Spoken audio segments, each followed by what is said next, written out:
distinguished guest is Dr. Nayan La, Sir is Senior Scientist to Horticulture, Food Science, Division of Soil Chemistry and Fertility at CAR, Bhopal. Sir is going to deliver lecture on agri-horticulture systems for the sustainable soil health and crop production. Sir, we welcome you on behalf of organizing committee, on behalf of students, and on behalf of NADCS. Sir, you are audible, your presentation is visible. Please continue.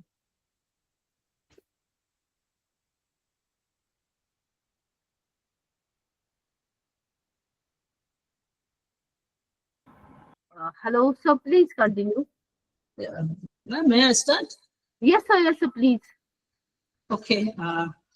Thank you very much, ma'am.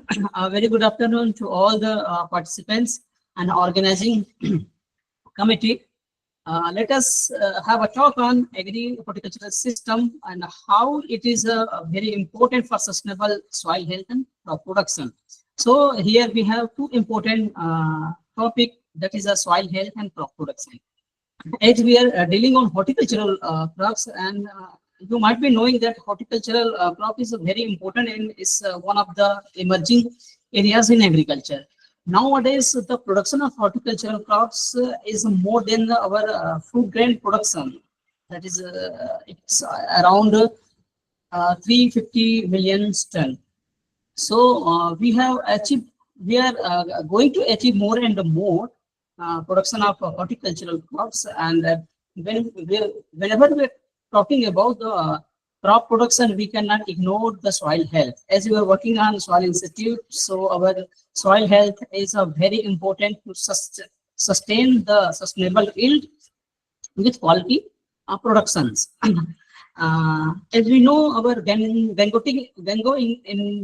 Indo-Gangetic plant area is very fertile.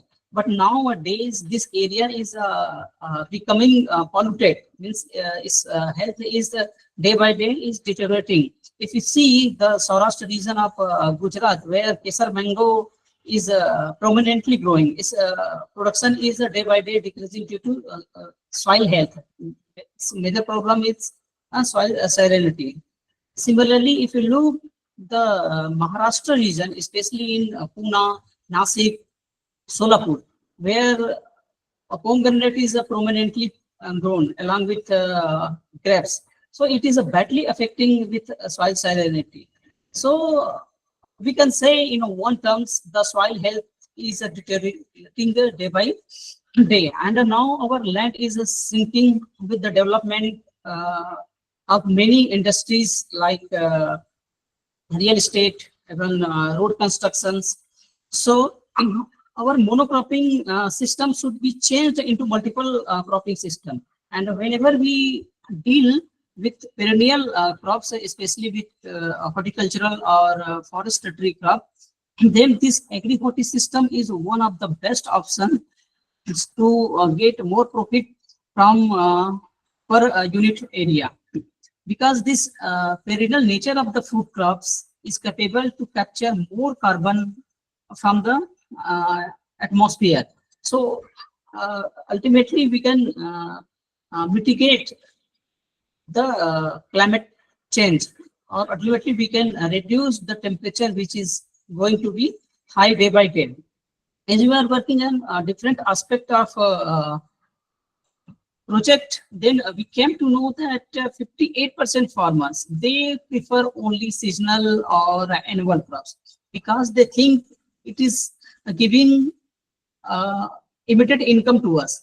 When we encourage them to plant or grow perennial tree like fruit crops, they do not agree immediately. They think that this is the supplementary source of the income. We will not get immediate after planting of any perennial crops. So they only prefer seasonal crop because they give immediate income to the farmers. And many farmers express their experiences, means they show their lack of experience with the cultivation of the fruit tree or perennial crops. And they are very much worried about the minimum support price of the food crop. Is they are getting MSP for many cereal crops, but I think we don't have any MSP for any fruit crop. And they also think that if we go for perennial crops, our land will be arrested, and we will not get any production for a few years. So what we'll do at that time? So through we have started one project, Agri Horti system, and how this system can sustain a regular income, as well as we can manage or maintain the soil health. We have chosen 4 orchard: guava, mango, citrus, and the amla orchard. And as an intercrop, we have grown 2 different crop in 2 different season. In model 1, we had taken cowpea as an intercrop in the rainy season, and wheat as a winter crop in the winter season. Similarly, in mango orchard, we have taken the crop in the similar way. And in model 2, we have taken soybean in the rainy season, as we are working in Madhya Pradesh, and the soybean is one of the prominent rainy season crop in this area, and followed by chickpea in winter season. And under 3 module, we have chosen cowpea as an intercrop in rainy season, as this cowpea can tolerate more stagnant of water for some time. And during winter, we have taken mustard crop. So we have trying to develop this model in various orchard. This is the some pictorial view of the orchard, where we have grown as an intercrop in between the 2 rows. This was the status of the soil in various orchard, where we have found that in guava orchard, the condition of soil with respect to nutrient content, it was very good. If you see the nitrogen content in guava orchard, it was highest. It was highest at upper level up to 5 centimeter. It was 282 kg nitrogen per hectare. Similarly, phosphorus, it was 30 kg, and potassium, it was very high in our soil. It was more than 600 kg per hectare. If you see the trace element in orchard, and we have found more or less it was highest in a guava orchard. So we have also calculated the bulk density of soil in various orchard, and we have found it was highest at upper layer of the soil, and it is getting increasing as we are going towards the depth. So this was the actually carbon stock in our orchard, where we have found the major deposition of the carbon. It was between 5 to 15 centimeter depth in all the orchard. And we have also calculated which orchard is the most suitable to capture carbon, or most suitable to store the carbon in the soil. That was in Amla orchard. They sequestered, or we can say they stored 15 ton of carbon in the soil up to 45 centimeter depth, followed by guava orchard. So this is a very important for growing of any crop in a sustainable way, because this carbon stock is responsible to provide all the nutrient immediately to the crops.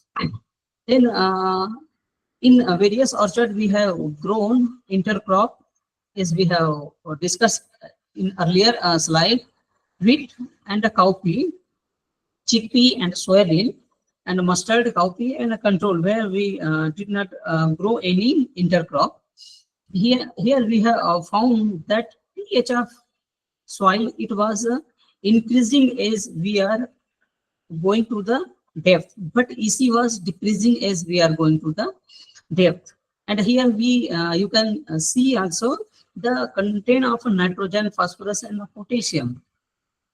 It is a vary with the various intercropping system.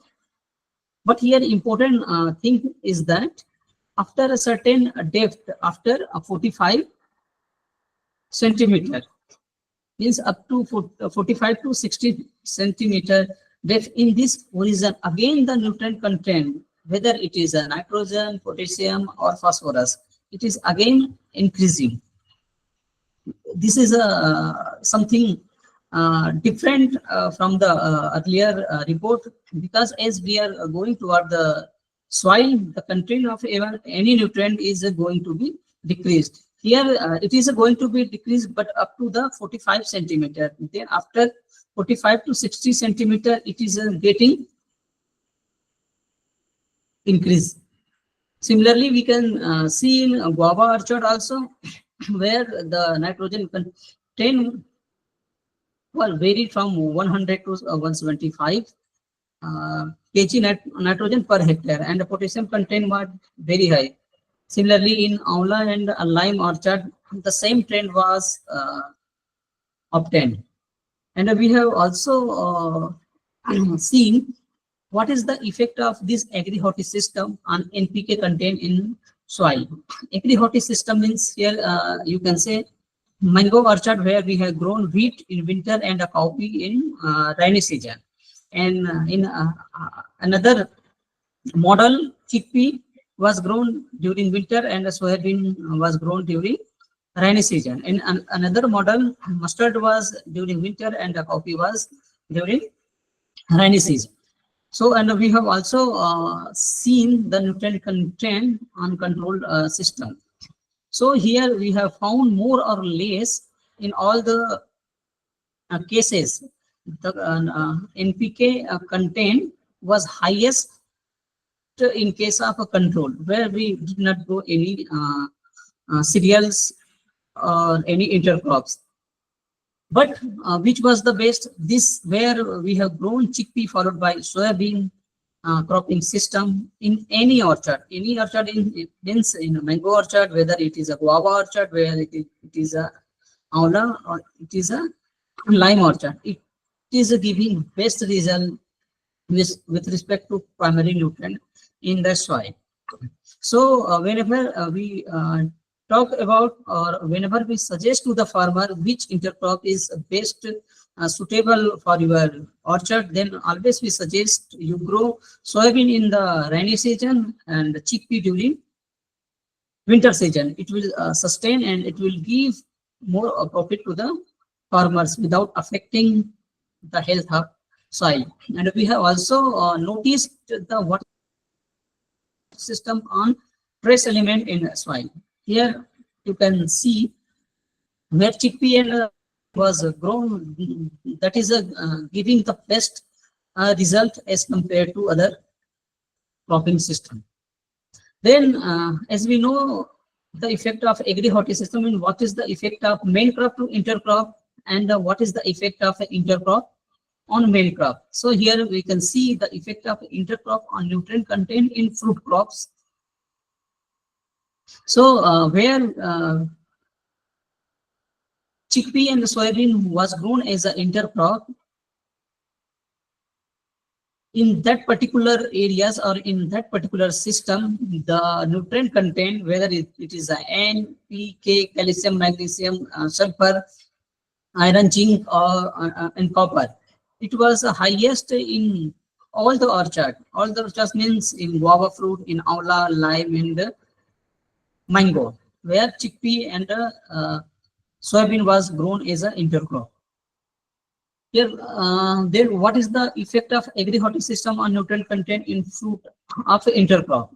Fruit of intercrop means, suppose we had wheat. So wheat fruit, wheat grain, that is considered as a fruit. Even chickpea seed, that is considered as a fruit. Then what is the impact of various Agri-Horti system? Agri-Horti system means various orchard.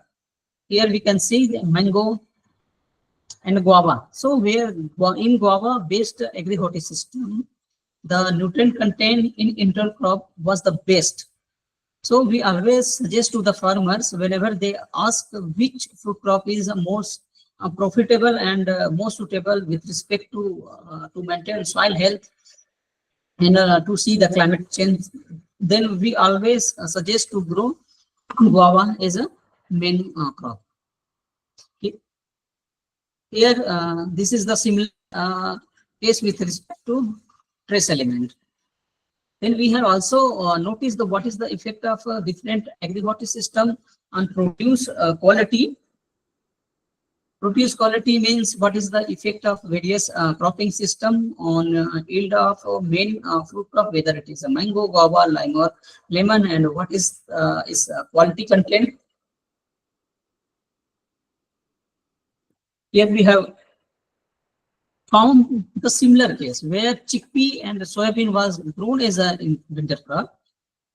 In that particular cropping system, and we are getting more yield and good quality of fruit in all the orchard. And whenever we talk about the orchard, when we differentiate among the orchard, then we have found that guava orchard is the best suitable with respect to all aspects, whether it is a yield, whether it is a quality parameter or any other.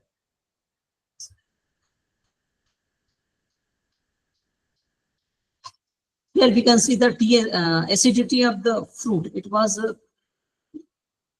a very low in case of where chickpea and soybean was grown as a winter crops. Then this is the condition of the soil organic carbon.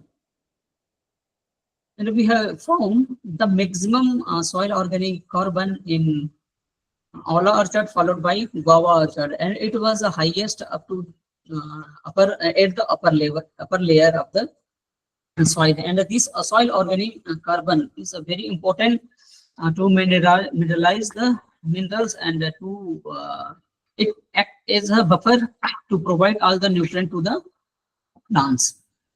And we have also calculated the active and the passive carbon pool, because this is a very important if we see with this in mineralization point of view, then our active pool is a very important, because active pool carbon is immediately mineralized and it's available to the plant. But whenever we talk about the carbon sequestration point of view, in how many years we can store our carbon into the soil, then this passive pool is very important. If passive pool is very high, then we can say we can store carbon content for many years into the soil, because it is not easily mineralized or not easily degradable in the soil.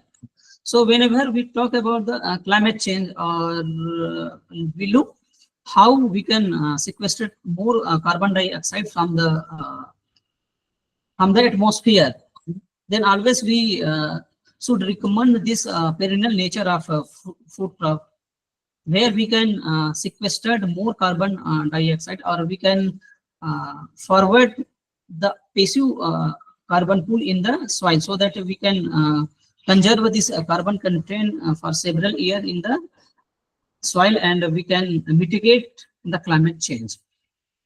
So we have also calculated the carbon built up in the various orchard, and we have found that it was almost 100% build up in case of Amla and Guava orchard when it is around 20 years old. It means, suppose today we are planting our Amla and Guava in the field. Suppose our soil carbon is 0.5%. So in 18 and 20, after 18 or 10, 20 years, it will become 1%. Means it will be increased 100%. So this graph is showing that the Aula and Guava orchard is the best suitable to get carbon or to sequester carbon from the atmosphere to the soil. This was the carbon buildup rate, which was highest in Aula orchard and Guava orchard. So we have also calculated, as we know, this is a perennial crops, and they shed their leaves in various stage of the year. We have calculated what is the leaf fall in various orchard, where we have found in case of mango, guava, lime, and Aula, where we have found 800-180 kg leaf fall per hectare per year in case of Amla orchard. This was the highest, followed by guava. As we know, Amla is just like a deciduous. During summer season, all leaf come down to the soil. Similarly, in case of guava, where rain-fed condition is there is also uh, leaf fall. So this two orchard giving more leaf fall to the ground. And we have also calculated what is the contribution this leaf in the soil with respect to nutrient, means how much nutrient is getting recycled in the soil. In case of guava orchard, it was test, means 13 kg nitrogen. It is supplementing through leaf fall in guava orchard, and it was a 12 more than 12 kg of nitrogen is getting in Amla orchard through leaf fall of Amla. So this is the best way to get the more fertile soil and to get more soil carbon in the soil. And we have also calculated what was the germination percentage in various cropping systems. So we did this in lab. So where we have used a various concentration of our main crops, see, mango, guava, lime, and amla, where we have taken leaf at various concentrations, say 2%, 5%, 10 and 15%, and we have grown these intercrops in Petri plate to assess what was the germination percentage. So here we can see 1 day after sowing in Petri plate, the germination of a cowpea was the best is compared to other intercrops, followed by soybean and a gram. But we did not get even a single seed germination in case of wheat and mustard 1 day after sowing. If you see the overall scenario, we have found the higher concentration of the leaf. It is badly affecting the germination of any intercrop system. So here we have tried to assess what is the allelopathic effect of on intercrops by this perennial trees, whether it is in a positive way or in a negative way. So we have found in Petri plate it was a negative way in germination. But if you see this wheat crop, it was a 100% germination even at a higher concentration of leaf, whether it is a mango leaf, guava leaf, lime, and amla leaves. So here we can say this wheat is the least affected, means wheat germination is the least affected by the different fruit crops. And this cowpea and soybean and gram is more affected with this perennial fruit crops. Then we have also seen what is the germination of crop under leaf extract of various fruit crop. Here we can see this is a average, means wheat is showing 94% germination percentage is respective of any orchard, and it was very low in case of a cowpea, followed by soybean and a gram, is we have told you an earlier slide. But here in case of mustard, we can see in case of mustard, which was grown as an intercrop in mango and amla orchard. In amla and mango orchard, the germination percentage was very low. So here we can say that mustard is highly affected, means it not suitable in mango and amla orchard. However, it is best suited in a lime orchard. Similarly, in wheat was the best irrespective of orchard in all the cases. Here we have also assessed what is the effect of a fruit crop on reduction of a plumule and root length in crop. Here we can say the reduction was a minimum in case of guava leaf. It means we can say the guava shows minimum allelopathic effect on intercrop.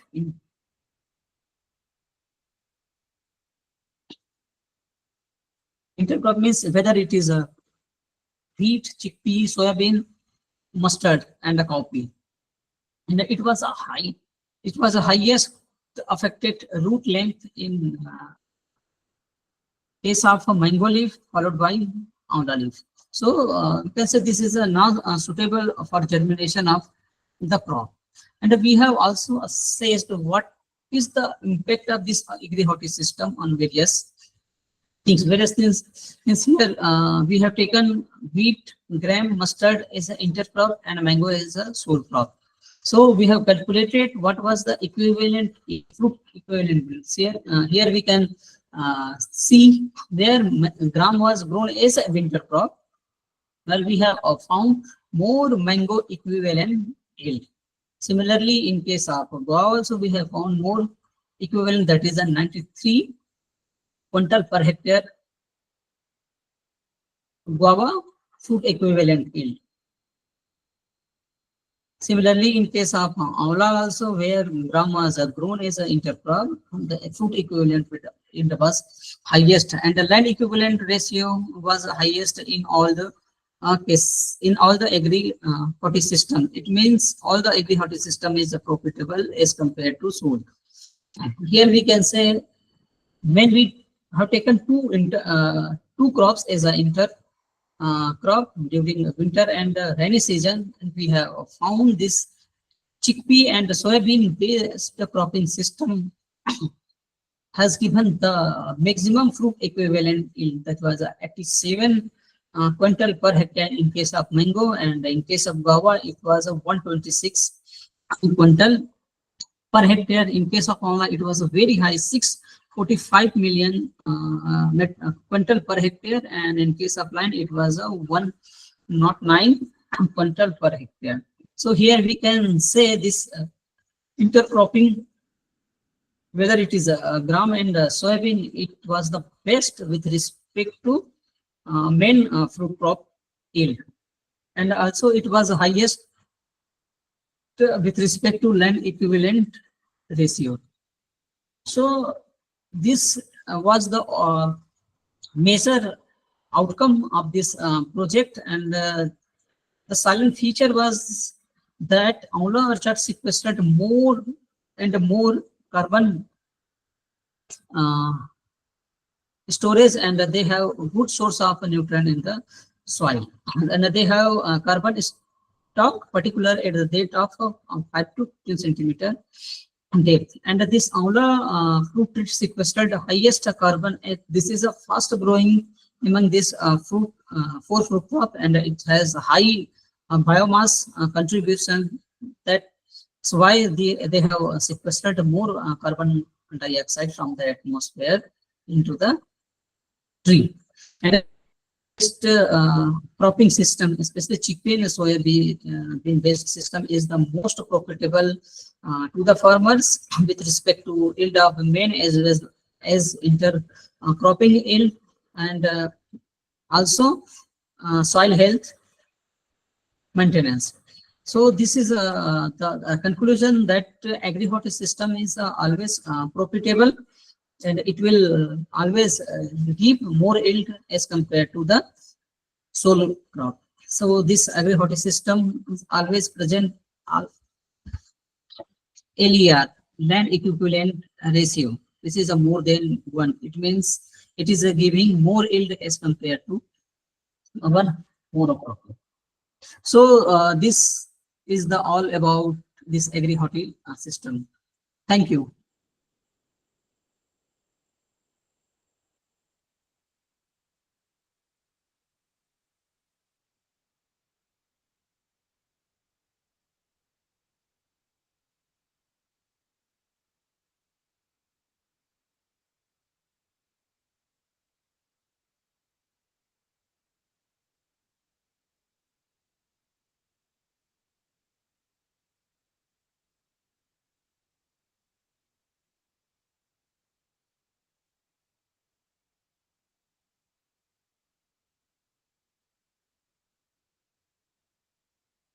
Hello.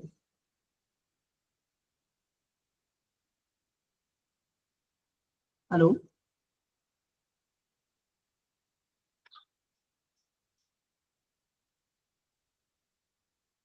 Hello, man.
Okay, sir, I want to ask you, I have some questions. Okay, ma'am. So, what will be the best intercropping practices for in dragon fruit?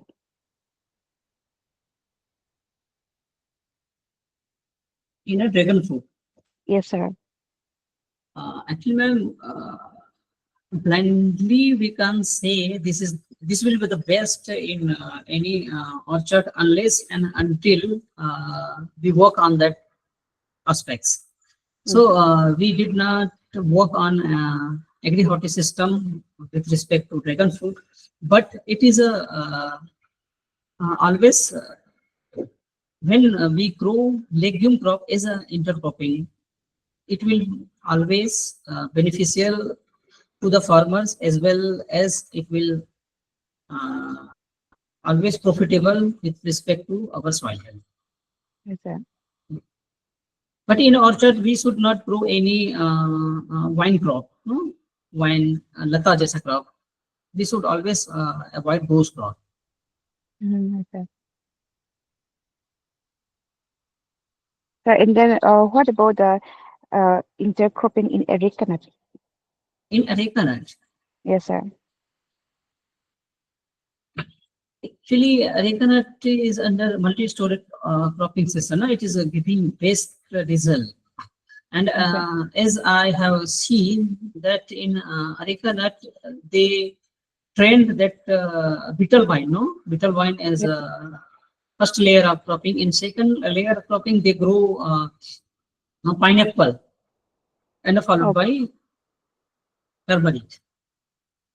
okay, sir. Yeah. Okay, sir. Thank you, sir.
Thank you, sir.